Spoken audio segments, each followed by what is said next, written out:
It's typical fishing weather, just not the kind you would expect over the southern atolls of the Maldives.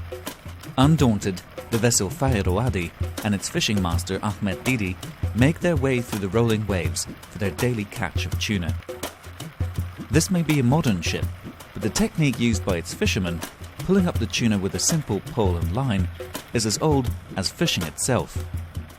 Me doshriga masirikam kulenje sabaki diherajje amuko kulwar kuristuren fishing kura masirikamaki doshriga masirikam ka vefa doshriga masirikam kurumakung masirikam ka itur badalin nanna kam lafa kuraweti doshriga masirikam kura den dajahaga masirikam kura kam banya e dohoge kamakashe kamwani emema dajahaga masirikam goggen rajje masirikam duhaka dashaddana kam lafa kuraweti em wegen doshriga masirikam kura. Pole and line fishing is a selective and therefore more sustainable way to catch tuna. Only fish of a certain size are caught, leaving juveniles to grow to spawning age and replenish the stock in the future. Small bait fish are thrown over the side of the boat to lure the tuna to the water surface. The fishermen use the acceleration of the fish as they race to get their prey, hook them and fling them onto the ship's flat deck. The Maldivian tuna fishery forms a sharp contrast to how most tuna is caught elsewhere. Being one of the world's most favoured fish, tuna stocks are being heavily overfished around the globe.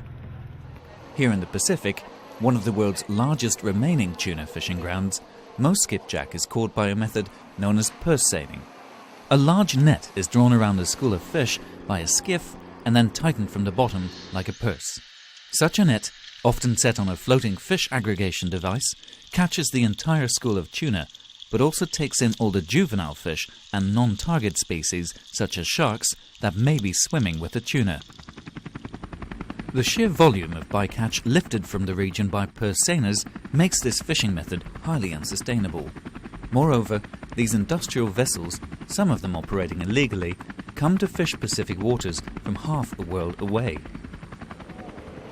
By contrast, the Maldivian pole and line boats are owned by cooperatives of local fishermen who all fairly share the profits of their daily catch.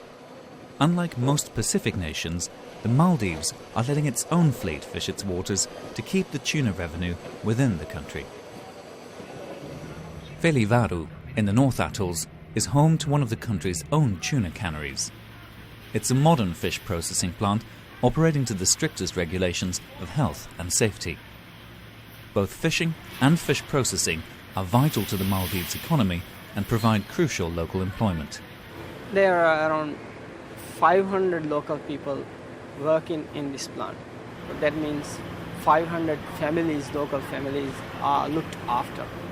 And for fishermen, we pay cash daily.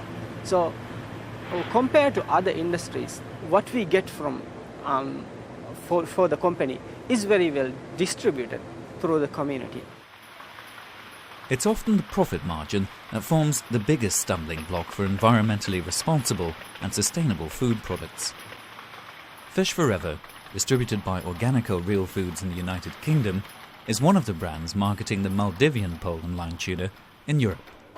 Its managing director, Charles Redfern, believes retailers should take a greater responsibility in promoting sustainable fish products.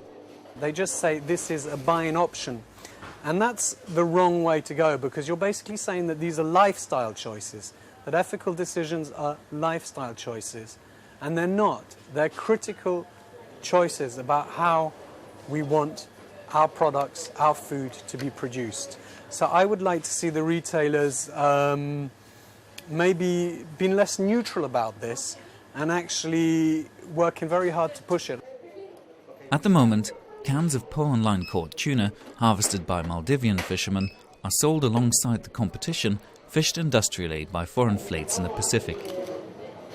Being more labour-intensive and at higher production costs, the Maldivian tuna is having a hard time competing.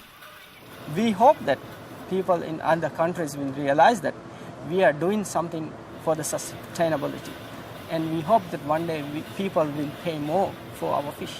But today, the reality is we get the same price as purse seine fishing and pole and line fishing. There is no difference. In the end, we will have no choice If we want to run the factory, if we want to do this, we have to go for what everyone else is doing. Just go for the percent. In the absence of sustainable fisheries management for the Indian Ocean, the Maldivian tuna could come under pressure in the future. For the time being, however, the tuna caught here by pole and line forms one of the most sustainable, fair and transparent seafood products available today. But these fishermen can only stay afloat if both retailers and consumers make the choices that support them and their ancient way of fishing.